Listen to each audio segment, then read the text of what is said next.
베풀어 주셨습니까? 예, 온정. 예, 예. 이 먹은 만큼 값을 해야 될 텐데.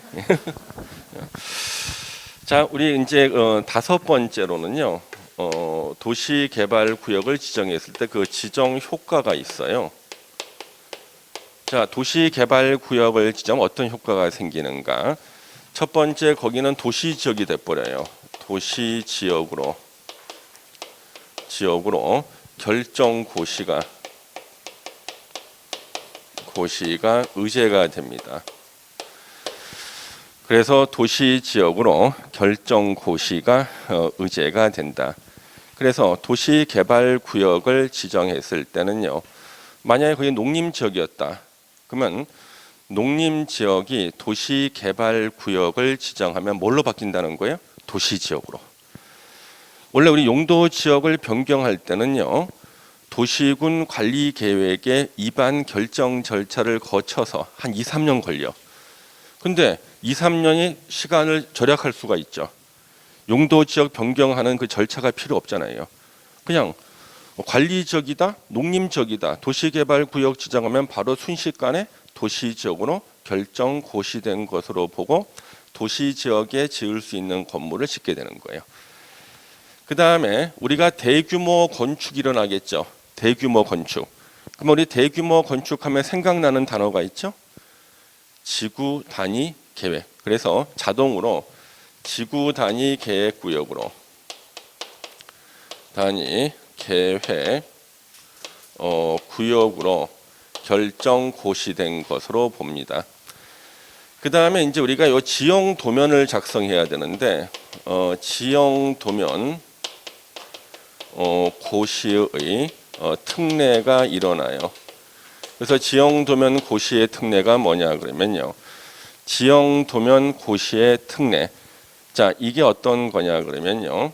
지형 도면 고시는 도시개발구역 안에서 도시군 관리 계획이 결정 고시가 됐을 때 지형 도면 고시할 때 시간을 아주 넉넉하게 줘요. 사업 시행 기간 내만 하면 돼. 사업 시행 기간 내만 하면 됩니다. 네 번째, 개발 행위 허가. 개발 행위 허가. 예. 허가제가 적용이 됩니다. 그래서 개발 행위 허가제가 적용이 된다. 그럼 우리 개발 행위 허가제 적용은요. 도시 개발 구역을 지정하면은 그 도시 개발 구역은 장차 도시 개발 사업이 일어날 예정지죠. 거기에다가 우리요 물건을 쌓거나 막 그러면은요 도시 개발 사업에 저촉될 우려가 있죠. 저촉되지 않는다는 허가, 개발 행위 허가를 바꿔야 되는 거예요. 예. 그래서 국토계획부에 우리가 이미 개발 행위 허가 말 들었어요. 개발 행위라는 것은 도시군 계획 사업에 저촉될 우려가 있는 행위. 도시군 계획 사업은 종류가 3개. 도로 공원 설치하는 도시군 계획 시설 사업. 그리고 도시 개발 사업, 정비 사업이에요.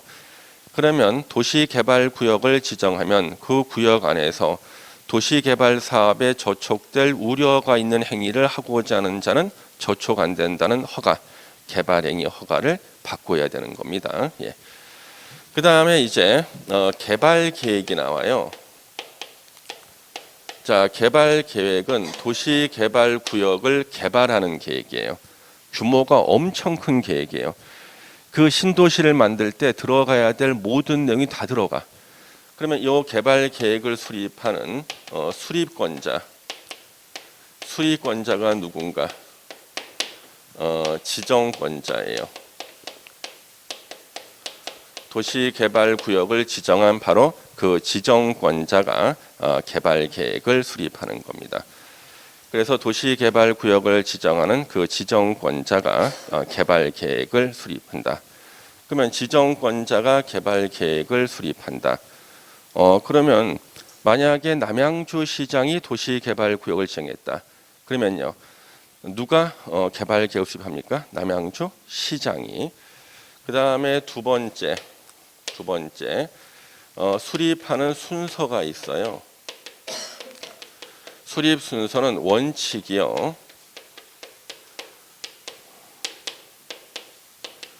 도시개발구역 지정과 개발계획 수립을요. 이것을 동시에 하는 게 원칙이에요. 근데 예외가 있어요. 예외적으로 도시개발구역을 먼저 지정을 하고요. 그 다음에 개발계획 수립을 나중에 합니다.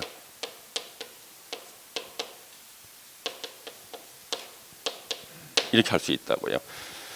자, 그러면은 도시개발구역 지정을 먼저 하고 개발계획 수립을 나중에 하는 이것이 예전에 이제 법이 개정 생겼는데, 요거는 다 신도시 만드는 곳이에요. 신도시 만드는 곳. 만약에 우리가 조그만 단지를 하나 만든다, 연구단지. 소문났어. 야, 저기에 연구단지가 하나 들었는데, 그럼 여러분 어떻게 할 거예요? 연구단지 들었으면은요. 연구단지가 들었으면은, 야, 저기 땅값 올라가겠는데 땅 샀단 말이에요. 그럼 땅 사러 가려고 하는데 도시개발구역 지정과 개발계획 수립이 끝나버렸어. 규모가 작으니까. 그렇잖아요? 그런데 만약에 규모가 큰 시가지 조성이다 그러면요. 도시개발구역 지정하는 데는 시간이 별로 안 걸려요. 시간이 많이 걸리는 게 개발계획 수립하는 게 시간이 많이 걸리는 거예요. 그러면 이제 개발계획 수립할 때 시간이 많이 걸린다는 것은 어떤 의미냐 그러면요. 규모가 커질수록 오래 걸린다. 그래서 저기에 신도시가 들어선다 소문났어요. 현재 평당 10만 원짜리 땅인데 계속 올라가겠죠, 땅값이요. 그러면 평당 100만 원 될 때까지 바라만 보고 있어야 돼. 왜? 도시개발구역 지정과 개발계획 수립을 동시에 해야 되니까. 그러면 구역 지정은 빨리 할 수 있는데 개발계획 수립이 아직 시간이 오래 걸려가지고 구역 지정 못하게 되겠죠. 땅값 평당 100만 원 되고 난 다음에 이제 구역 지정하면요. 이 보상금을 감당할 수가 없잖아요. 그걸 어떻게 하는 거예요? 땅값 쌀 때 빨리 도시개발구역 지정해 놓고 요때 땅값으로 보상해 주면 되는 거죠. 시간 오래 걸리는 개발계획은요. 나중에 천천히 수립하는 거예요. 그러면 여기는 다 시가지 조성하는 곳은 이렇게 할 수가 있어요. 자, 우리 시가지를 조성할 때는 건물이 많은 곳에 할까요? 건물이 별로 없는 곳에 할까요? 예? 건물이 많은 곳에 할까요? 건물이 별로 없는 곳에 할까요? 건물이 별로 없는 곳에. 왜냐하면 건물 많으면 토지 보상 플러스 건축물 보상, 돈을 감당할 수가 없죠.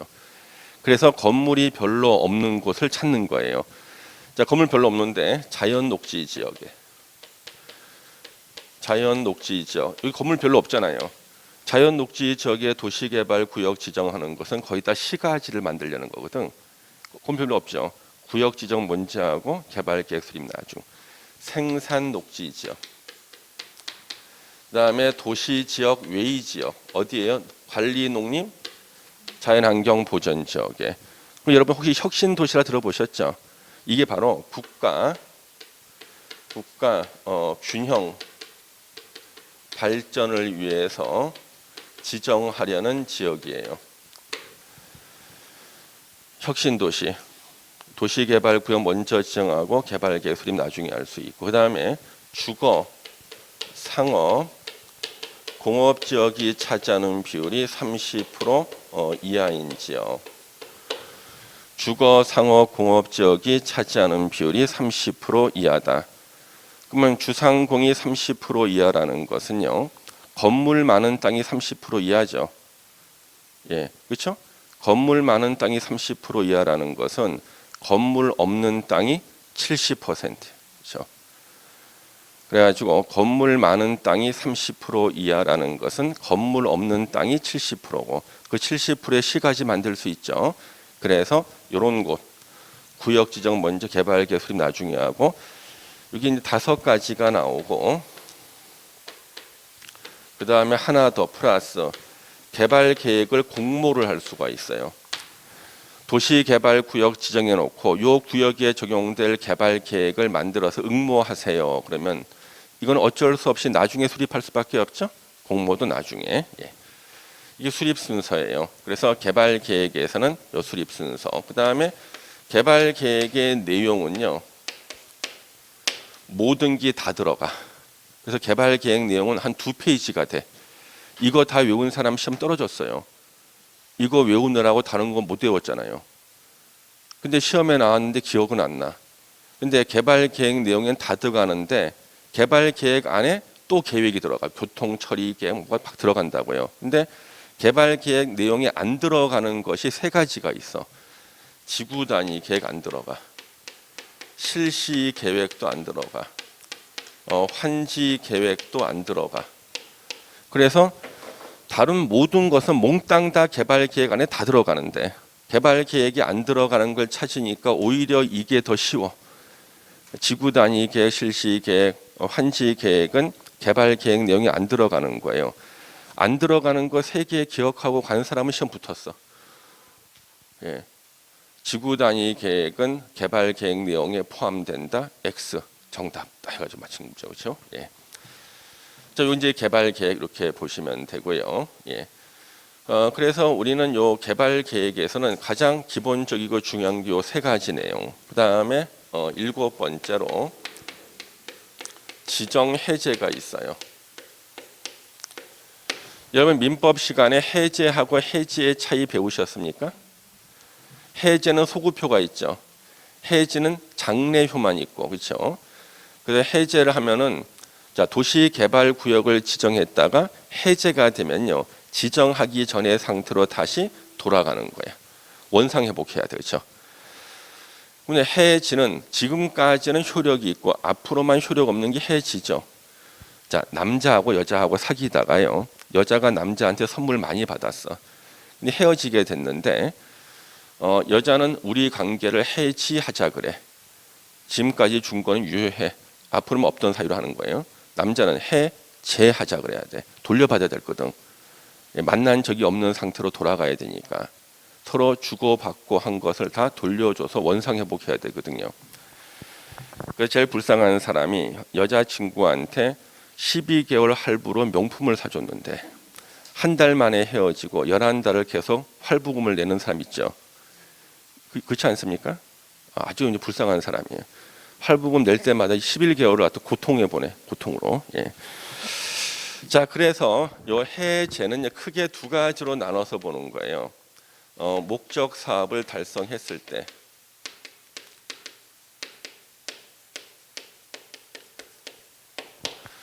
자, 목적 사업을 달성했을 때, 요거 도시개발구역이 지정이 해제가 되는 거예요. 자, 도시개발구역을 지정해서 도시개발 사업을 성공리에 끝냈죠. 그러면 도시개발구역 지정해서 도시개발 사업을 성공리에 끝냈단 말이에요. 그러면은요, 자, 더 이상 도시개발구역으로 지정해 놓을 필요가 없죠. 그럼 어떻게 하는 거예요? 자동으로 해제되는 거예요. 예. 도시개발구역을 지정했는데 도시개발 사업이 성공리에 끝나서 이제 도시개발구역 지정해 놓을 필요가 없다고 해요. 그러면 이제 해제되는 거예요. 언젠가 수용 방식으로 했을 때는요, 공사 끝났다. 공사 완료 공고일 다음 날에 도시개발구역 지정은 해제된 것으로 본다고요. 만약 환지 방식했다. 그러면 낡은 땅을 종전토지라고 그래요. 종전토지를 개발해서 환지로 바꿔준 날, 이게 환지 처분이에요. 환지 처분 공고일 다음 날 도시개발구역 지정은 해제된 것으로 본다. 예. 그 다음에 이제 목적 사업 달성 불능. 자, 목적 사업 달성 불능일 때도 해제가 돼요. 자, 도시개발구역을 지정해서 도시개발 사업을 성공리에 끝나면 좋지만 진도가 안 나가는 경우가 있죠. 장애가 생겨서. 그러면 도시개발구역으로만 계속 지정해 놓을 수가 없잖아요. 그래서 진도가 안 나갈 때는요, 그때는 지정을 해제시켜요. 그래서 도시개발구역을 구역을 지정했으면요. 도시개발 사업을 자기 이름을 걸고 하는 시행자 있죠. 시행자가 실시 계획을 작성해서요. 실시 계획 인가 신청을 합니다. 실시 계획 인가 신청을 3년 내에 해야 돼요. 자, 도시개발 구역을 지정하고 나서 3년 내에 시행자가 실시 계획 인가 신청을 해야 됩니다. 3년 내에 실시 계획 인가 신청을 안 했을 때는요. 3년이 되는 날의 다음 날 되는 날의 다음 날에 도시개발 구역 지정은 해제된 것으로 봐요.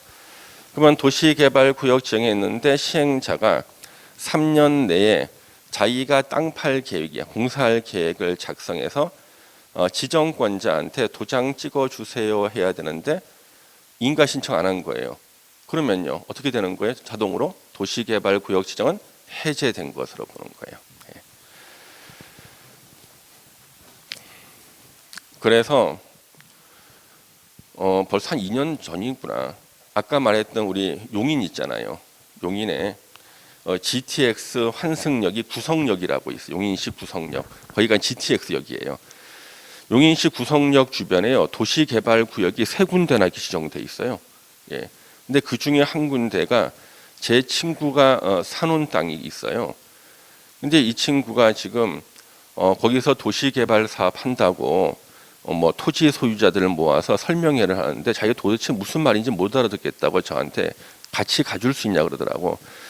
나는 강의하러 가야 되는데 못 간다 그랬는데 한 날 제가 이제 시간이 있어가지고 강남역에 이렇게 있는데 저 점심 먹으러 가재요. 제가 가겠다고 차를 몰고 와가지고 저 타래요. 저는 근처로 갈 줄 알았는데 용인까지 갔어요. 점심 먹으러. 예. 그 용인에 여러분들 구성역 옆에요. 중국집이 하나 있는데 뿅의 전설이라고 혹시 아세요? 뿅의 전설. 검색하면 나올 거야. 검색해봐 한번. 예? 야, 그 뿅의 전설이 있는 그 주변이 도시개발구역이에요. 예, 지금 해제됐지. 그래서 뿅의 전설이라고 중국집이 있는 그 2층짜리예요. 그로 가는 거예요. 근데 뿅의 전설 중국집 2층에서 도시개발구역 내의 토지 소유자들을 모아놓고 설명회를 하고 있는 거예요. 자기는 무슨 말인지 못 알아서 옆에 앉아서 들어달라는 거예요. 제가 딱 들어봤어요. 그 뿅의 전설 2층에서. 야, 나와요? 나오죠. 그 뿅의 전설 주변이 얼마 전에 해제된 도시개발구역이야. 예. 거기서 이제 듣고 있는데 내가 15분 딱 듣고 난 다음에 내 친구한테 야, 여기는 도시개발구역 지정이 해제가 돼. 그랬더니 네가 어떻게 하냐는 거예요. 야, 나 우리나라의 건설회사라든가 도시개발공사 직원들 나한테 배워 도시개발법을. 나 이거 정확하게 알아. 왜 그러냐면 거기가 도시개발구역이 지정되고 난 다음에 2년 11개월이 지났는데 시행자가 아직 확정이 안 됐어. 그러면 시행자가 지정되고 나서 시행자가 실시계획을 작성해서 인가 신청해야 되잖아요. 이거 한 달 만에 할 수 있나? 못하지. 도시개발구역 지정한 날짜가 앞에 막 설명하는 제가 날짜가 나와. 계산해 봤더니 2년 11개월 지나고 한 달밖에 안 남았어. 아직 시행자도 지정 안 됐어. 그러면 당연히 3년 내 실시계 인가 신청 못 할 거 아니야. 그러면 자동으로 도시개발구역 지정이 해제가 되거든요. 내가 100% 해제된다. 예. 그랬더니 확실하냐 그래서 너 나하고 내기할래? 10억 내기. 예, 이 친구가 제가 이 도시개발법을 우리나라의 도시개발 사업하는 사람들 다 가르친다는 걸 모르고 그냥 도시가 조금 아는 줄 아는 거예요, 그냥요. 예. 그래서 바로 해제됐죠. 예, 해제됐죠. 예. 그래서 이제 이런 일이 워낙 많다 보니까 이제 이게 시험에 나오고 있는 거죠. 예. 여기까지 이해되시죠? 예. 그 다음에 이제 우리가 세 번째로는요.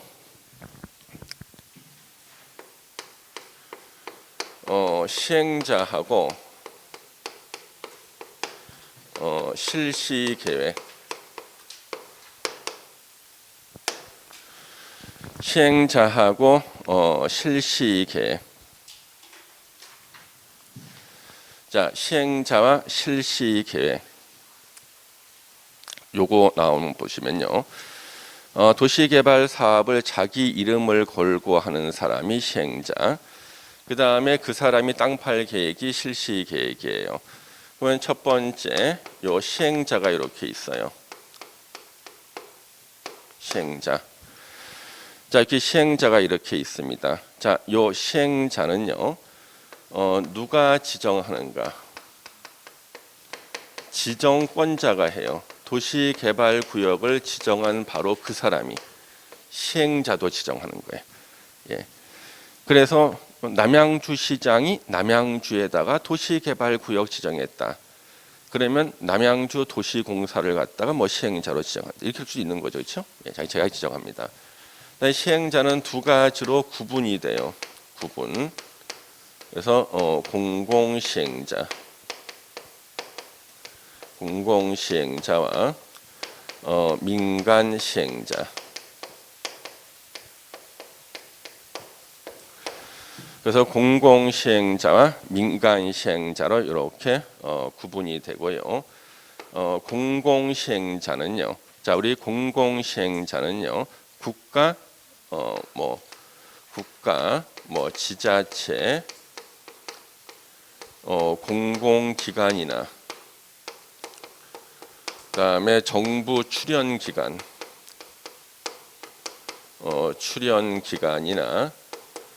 지방공사입니다.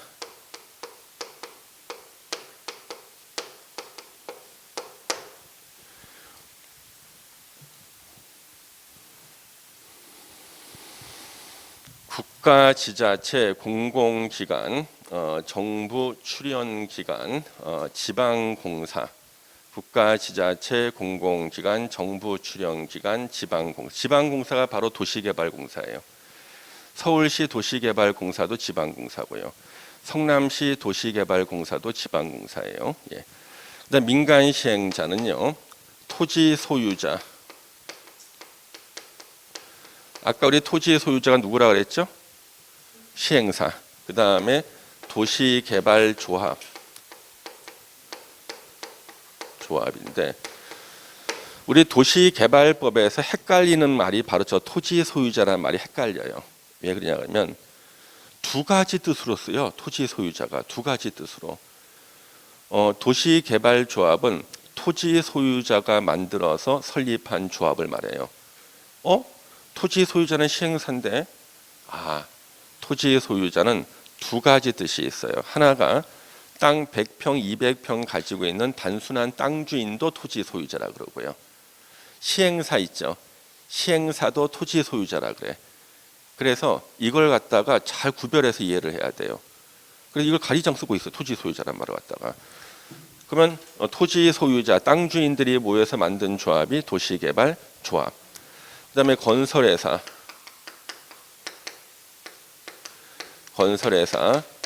신탁회사, 뭐 부동산 투자회사, 투자회사, 건설회사, 신탁회사, 부동산 투자회사, 그 다음에 또 부동산 개발업자,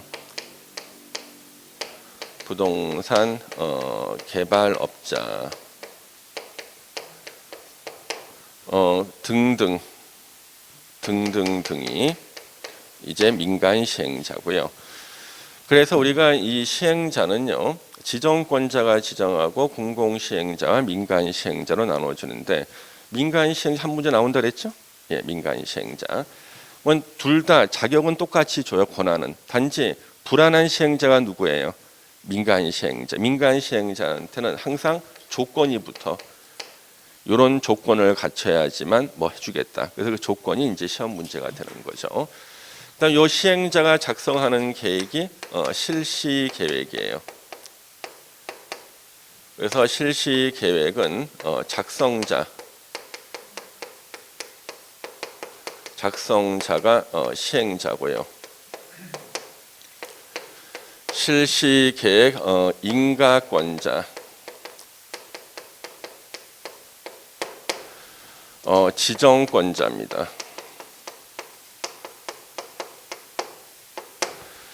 그래서 작성자는 시행자, 도장 찍어주는 인가권자가 지정권자가 돼요.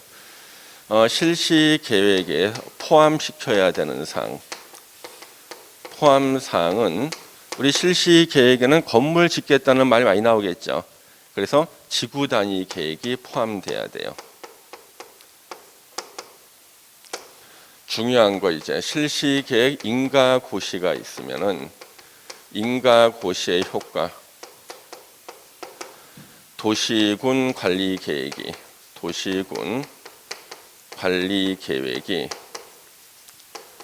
결정 고시된 것으로 의제가 됩니다.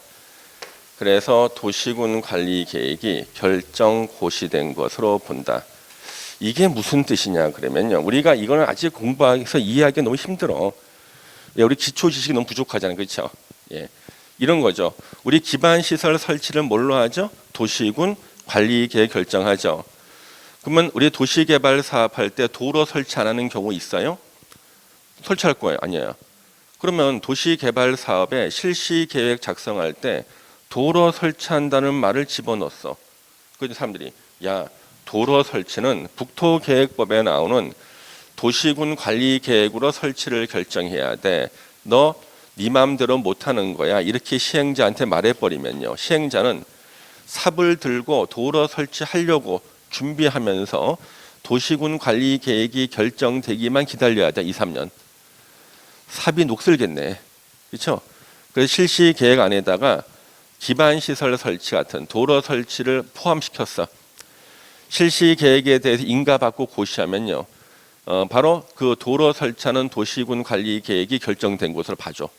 한 방에 끝나게 해주는 거, 한 방에. 예, 이거죠. 예, 그래서 이것은 이제 알아두시면 되겠어요. 자, 시행자하고 실시계획 공부했고요. 그 다음에 우리 저 시험에 자주 나오는 게 저 도시개발 조합이 자주 나오는데, 이거는 우리가 기초과정 때는 공부를 못하는 이유가 있어요. 물권법을 공부해야 돼. 민법 여러분들이요. 물권법. 예. 민법 공부 다 끝내야지 공부할 수 있어요. 이거는요. 민법 공부 끝나야지. 다 민법이에요. 예. 민법. 자, 이제 마지막 파트로 이제 사업 시행 방식이 나옵니다.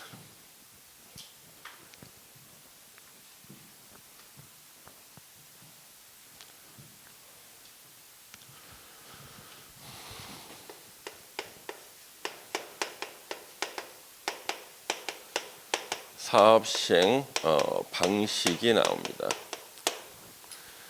자, 먼저 사업 시행 방식의 구분 세 가지. 수용 사용 방식,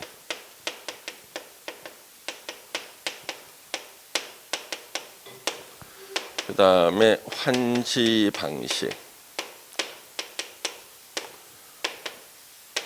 혼용 방식. 자, 수용 사용 방식, 환지 방식, 혼용 방식 세 가지가 있는데요. 수용 사용 방식은요, 자, 수용 사용 방식은 이거 어떻게 되냐 그러면요, 자, 수용 사용 방식은 대규모 사업에 적합해요. 대규모 사업에. 그리고 신속해요. 이 사용은 일시 사용을 말하는 거예요. 일시 사용. 우리 보통 우리가 그냥 수용 방식이라 그러죠. 옆에 땅을 일시 쓰는 걸 사용이라 그러니까. 예. 그래서 수용 방식은 대규모로 하고 신속한데, 이게 바로 이제 장점이에요. 그러면 단점은 뭐냐 그러면은 지가가 높으면 곤란해요. 지가가 높은 지역은 곤란합니다. 땅값이 높은 지역은 이것을 하기가 곤란해요. 지가가 높은 지역은 곤란하다. 그러면 이게 무슨 뜻이냐 그러면요, 지가가 높은 지역은 곤란하다. 그러면은 수용 보상금이 많이 나간다는 거예요. 사업을 못하는 거지. 그러면 이제 환지 방식은요, 장점이 지가가 높은 지역에서 이게 유리해요. 땅값이 높을 때 아무리 높아도 수용할 리가 없죠. 도로 설치가 필요하면 수용합니까? 개인한테 그냥 무상으로 떼어냅니까? 땅을 무상으로 떼어내니까 땅값 높은데 유리하죠. 근데 문제는 절차가 단점이 지연되고 복잡해요. 제가 지연된다니까 어떤 분은 몇 달이나 지연되냐 그러는데, 예전에 아주 오래 전입니다. 아주 오래됐는데 은평구에서 도시개발 사업을 한 적이 있어요. 환지 방식으로. 그거 20년 만에 완공했어요. 20년 만에. 여러분들 왜 공사 착수할 때 높으신 분들 이렇게 줄 쳐놓고 가위로 자르잖아요. 착공식 하잖아요. 완공됐을 때 살아있는 사람이 없었어. 가위 자르는 사람 중에. 예? 웃기지 않습니까 이거? 예. 그러면 한번 여쭤볼게요. 우리 피자 한 판이 몇 조각이에요? 예? 8조각. 그러면 이제 봄쯤 되면은 우리 누님들께서 입맛이 없다고 점심시간에 8명이 공동 출자해서 피자 한 판 시켰는데 한 조각을 딱 들었는데 이상해. 옆에 언니 거에는 새우가 한 마리 올라가 있는데 내 거는 새우가 없어. 또 이쪽 언니는 보니까 소세지가 2개, 난 하나밖에 없어. 이거 분쟁 생깁니다. 이거. 피자 한 판을 똑같은 가치로 8조각 나누는 것도 쉬운 일이 아니야. 근데 도시개발구역에서 토지 소유자가 1000명이 있어. 그러면 다 갈아엎은 다음에 몇 조각 나눠야 돼요? 1000개로. 불만 갖는 사람 있겠죠. 난리 나는 거야 이거요. 예. 피자 한 조각보다는 토지가 훨씬 더 비싸. 예. 이거는 난리 나는 거예요. 그래서 8조각 쪼개는 것도 힘든데 1000개로 한번 쪼개봐. 1000명일 때, 2000명일 때 2000개로 쪼개는 거. 절차가 지연되고 복잡하겠죠. 그래서 이 환지 방식이 이렇게 어려운 거예요. 예. 장점이 있으면 단점이 있죠. 자, 그러면 지금까지 기출문제 4문제나 나왔던 것이 이 장점, 단점 물어보는 거예요. 우리 기출문제 맞춰볼게요.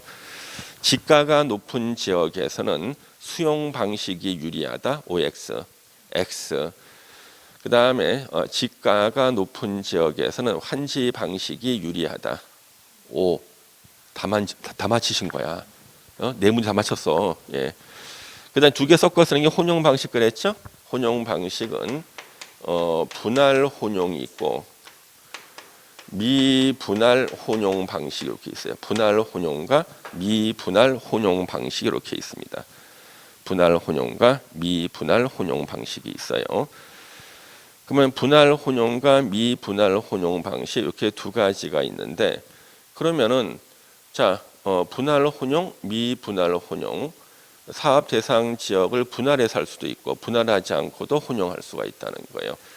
그러면 우리 요 수용 사용 방식, 환지 방식에 대한 자세한 것을 우리가 지금 공부할 수가 없겠죠. 왜? 우리 민법을 공부 다 안 했잖아요. 특히 이 환지 방식 있잖아요. 이 환지 방식은요, 내용 전부 다가 거의 다가 물권법이에요. 여기는 뭐 토지 소유권, 지상권, 전세권, 지역권 다 나오고요. 등기 문제 다 나오고 임차권 다 나오고요. 그래서 이 환지 방식은요, 일단 여러분들이 물권법에 대한 이해 있잖아요. 이게 다 되고 나면은 아주 쉬워요. 근데 민법이 모든 법의 기본입니다. 그러면 우리 학원 학생들이 민법을 잘하는 이유는 뭐예요? 원장님께서 계속 민법 특강도 계속하고 보충 수업 계속하죠. 자기가 안 외우려 그래도 안 외우려고 몸부림을 쳐도 외워져. 하도 많이 들어가지고. 예. 귀를 막고 싶어도 눈에 보여서 또 외워. 예. 일단 민법만 잘 되면요, 부동산학 개론을 뺀 나머지 다 법과목이죠. 법과목 아주 쉽게 돼버려요. 쉽게. 그 여러분들이 일단 민법을 정복하셔야 돼. 민법을요. 그 민법 정복하고 나면은 이 환지 방식에 나오는 내용들 다 뭐 지상권, 전세권, 뭐 지역권 나오면은 야, 이제 머릿속에 막 들어와. 근데 지금 우리 공법 시간에 민법도 공부 안 됐는데 환지 방식 공부하잖아요. 그러면은 지역권, 도시개발구역에서 환지 방식으로 사업할 때 지역권은 원칙적으로 소멸하지 않고 단 예외적으로 행사할 이익이 없는 지역권은 소멸한다. 도무지 무슨 뜻이야? 예? 아니 도시개발 사업으로 환지를 했는데 환지 처분을 해도 지역권은 소멸하지 않는다. 무슨 말일까? 그럼 여러분들 지역권 공부했죠? 지역권 배웠어요? 안 배웠어요? 내용은 안 물어볼게. 그냥 사실만 말해주세요. 배웠어요? 안 배웠어요? 배웠죠. 지역권에 대해서 제가 이제 법대 다닐 때 기억한 거 한번 해볼게요. 요역지하고 승역지가 있어. 그래서 요역지가 승역지를 이용하는 게 지역권이에요. 근데 실제로는 요역지 위에 사는 사람이 승역지를 쓰는 거지. 예. 근데 요역지하고 승역지가 있는데 요역지, 승역지 둘 땅 중에 어느 한 땅이 다른 땅으로 환지가 됐어. 그러면 지역권이 글로 따라가서 요역지, 승역지가 되는 게 아니잖아요. 그 위치에서만 적용되는 거지. 그래서 지역권은 소멸하지 않는다. 그런데 도시개발 사업 시행으로 지역권이 행사할 이익이 없을 때는 소멸한다. 아니 지역권이 행사할 이익이 없을 때가 뭐지? 계속되고 표현된 통행지역권 들어보셨어요? 계속되고 표현된 통행지역권이 있었는데 그 위로 도시개발 사업하면서 도로가 뚫렸어. 통행지역 행사할 이익이 있어요? 없지. 그때 소멸하는 거지. 그래서 물권법을 공부 다 하면 환지 방식은요 아주 쉬워져요. 근데 물권법 공부 안 하고 특히 이제 민법 전반적인 거 공부 안 했을 때는 이해가 안 되는 게 환지 방식이에요. 예. 다 물권이잖아요, 그렇죠? 도시권.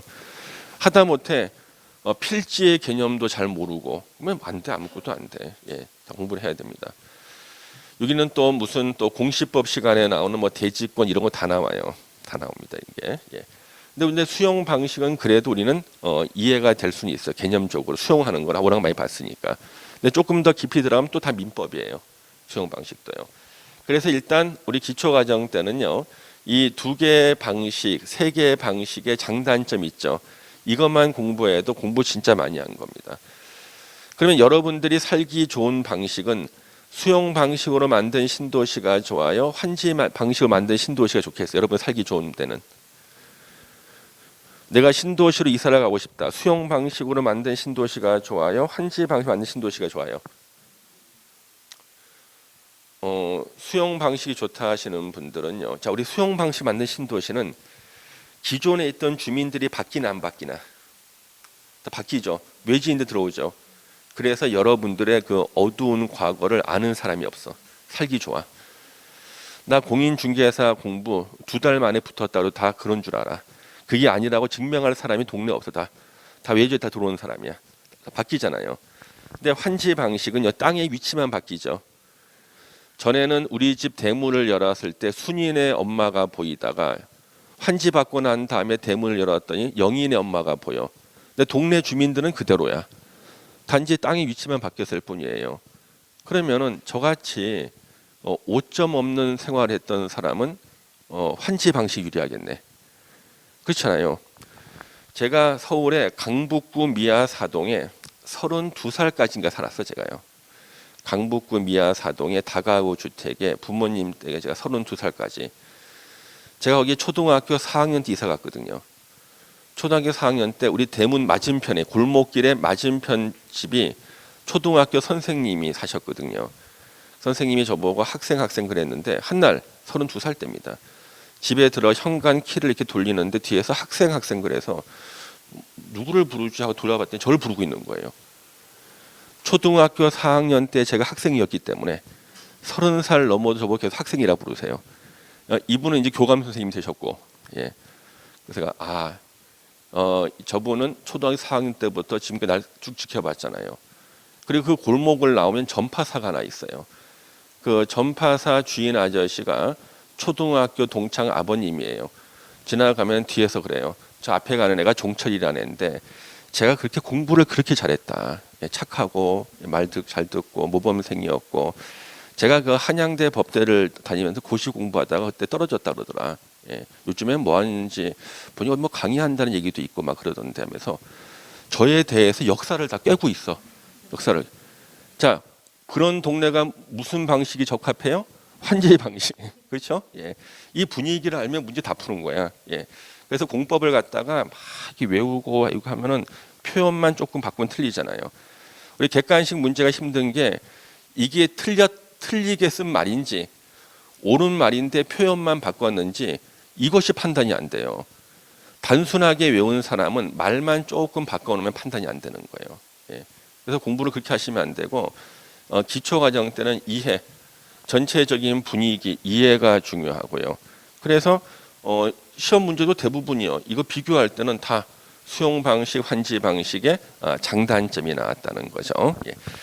그러면 여러분들 우리 거기 기초서의 208페이지부터 해가지고 뒤로 한번 쭉 넘겨주세요. 그래가지고 그럼 우리 213페이지 제가 방금 말씀드렸던 도시개발 사업 시행 방식 나오죠? 예. 그래서 우리 수용 방식일 때는요, 우리가 그래도 이번 시간에 이해할 만한 건 딱 하나. 토지 등의 수용 사용에서 우리의 민간 시행자의 토지 수용 사용과 그 동일하고 나오잖아요. 아까 공공 시행자와 민간 시행자는 똑같은 권한을 준다. 단 불안한 시행자, 민간 시행자한테는 조건을 건다 그랬죠. 그 조건이 이제 여기 하나 나왔어요. 자, 민간 시행자 건설회사가 수용을 하고 싶다 그러면은요, 그냥 못해. 건설회사는 자기가 능력껏 도시개발 사업할 토지 3분의 2 이상을 자기가 소유해야 돼요. 소유하고 토지 소유자 총수 2분의 1 이상의 동의를 받아야 돼. 그러면 결국 수용할 수 있는 면적은 뭐예요? 자기가 확보하지 못한 면적 3분의 1만 수용하는 거예요. 예. 3분의 1만 수용한다고요. 그래서 능력껏 토지 면적 3분의 2 이상을 확보하고 그 다음에 토지 소유자 총수 2분 이상의 동의를 받았다. 뭐 확보하지 못한 면적이 3분의 1이죠. 그 3분의 1을 수용하는 겁니다. 자, 그러면은 보세요. 여기 제가 예전에요. 그때 제가 어렸을 때네요. 저 지방에 대전에 있는 학원에서 어렸을 때 강의를 하는데 학원이 대전밖에 없고 그때는 인강이라는 게 없잖아요. 인터넷 강의 없잖아요.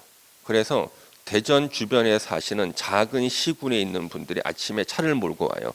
그리고 공영 주차장에 차 세우고 학원에 오시는 거예요. 학원 학생이 600명이었어요. 인터넷이 없으니까 그때는요.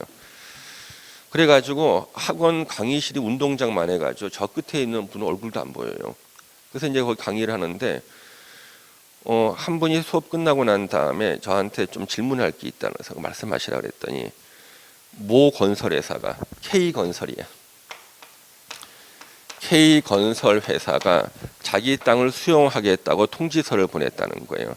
이거 어떻게 하면 됩니까? 물어봐서 제가 이것저것 물어보는데 대답을 시원하게 해주시는 게 없어요.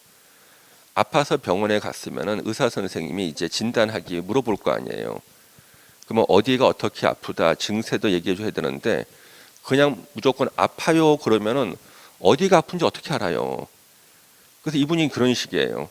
그냥 물어봐도 뭐 돼서 그냥 돌려보내야 되나 하다가 이분이 평소에 이제 이런 걸 많이 주시던 분이었어요. 먹은 값을 해야 될 거 아니야. 그렇죠? 그래서 일단 앉으시라 그러고 20고개를 해. 20고개. 제가 말하는 것에 대답하세요. K건설 회사 직원이 몇 년 전에 그 동네에 출연했습니까? 그랬더니 한 2년 전쯤 출연했다는 거예요. 그래서 2년 전에 와서 주로 어떤 행동을 했습니까? 그랬더니 노인정에 가가지고 경로당에 가서 할머니 어깨 주물러 드리고 할아버지하고 막걸리 내기 장기에서 항상 2대1로 지고 막걸리 사드리고 동네 아주머니한테는 피부가 백옥 같네요. 남들이 보면 천연 줄 알겠네요. 이렇게 다 있는 거예요. 그러면 최근에 들어서 또 어떤 일을 했냐고 물어봤더니 좀 친한 사람들한테 땅을 팔라 그러더래. 시세보다 좀 높은 가격으로. 그래서 많은 사람이 팔았다는 거예요. 그럼 땅 판다고 그러면 그 직원들 만나서 계약서 쓸 때 혹시 다른 것도 써라고 한 적 없었냐 그랬더니 소문에 듣기에는 한 장을 더 쓰게 했다는 거예요. 계약서 쓰고 나가는데 불러가지고 여기다가 사인 하나 해달라 그랬다는 거야. 아, 이게 동의서였어. 그렇죠? 형용사야.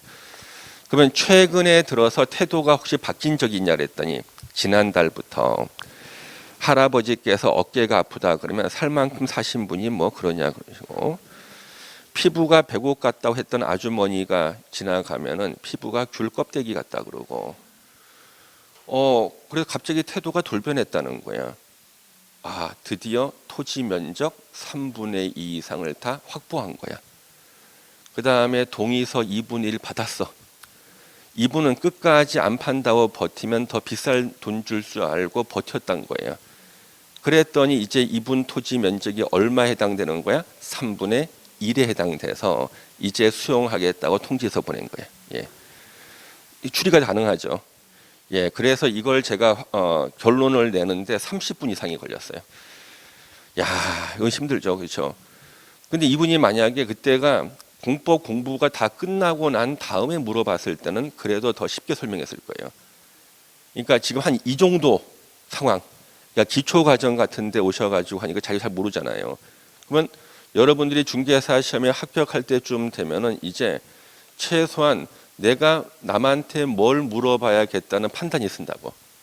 내가 뭘 모르고 있고 뭘 확인해봐야겠다. 근데 그 전까지는 아무것도 모르죠, 그렇죠? 예. 그래서 제가 이제 설명을 해드리고, 그다음에 이의 신청해서 수용 보상금 더 많이 받는 방법도 가르쳐드리고 이제 막 그랬죠. 예. 예. 그 정도면 먹은 만큼 값을 한 거지, 그렇지? 예. 요거 제가 포인트 정립해 놓겠습니다. 예. 참고로 이번 합격생들 중에서 제가 포인트 정립 다 했어요. 예, 다 해가지고 예. 오늘 오후에 제가 우리 학생들 AS 특강해요. 토지 산지 투자 비법. 예. 그래서 오늘 오후 3시부터 해서 한 5시 반 정도까지 제가 20년간 했던 그 노하우를 갖다가 우리 합격생들 제 AS로 누구나 다 들을 수 있도록. 예.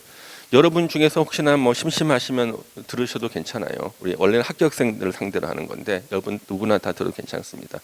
단 동영상 찍어서 올리진 않아요. 그리고 이제 그 노하우니까 그런 동영상을 없죠. 우리 학생들한테만 제가 제 제자들한테 AS예요. AS. 앞으로 부동산에서 잘 되라고 제가 AS 강의하는 거니까 누구나 다 들으실 수 있어요. 이렇게 이해되시죠? 예, 바로 그렇게 이해를 하시면 되고요. 도시개발 부분 요 정도까지만 공부하시면 되겠어요. 지금은요. 예. 잠시 쉬었다가 이제 도시 및 주거환경 정비법 보도록 하겠습니다. 예.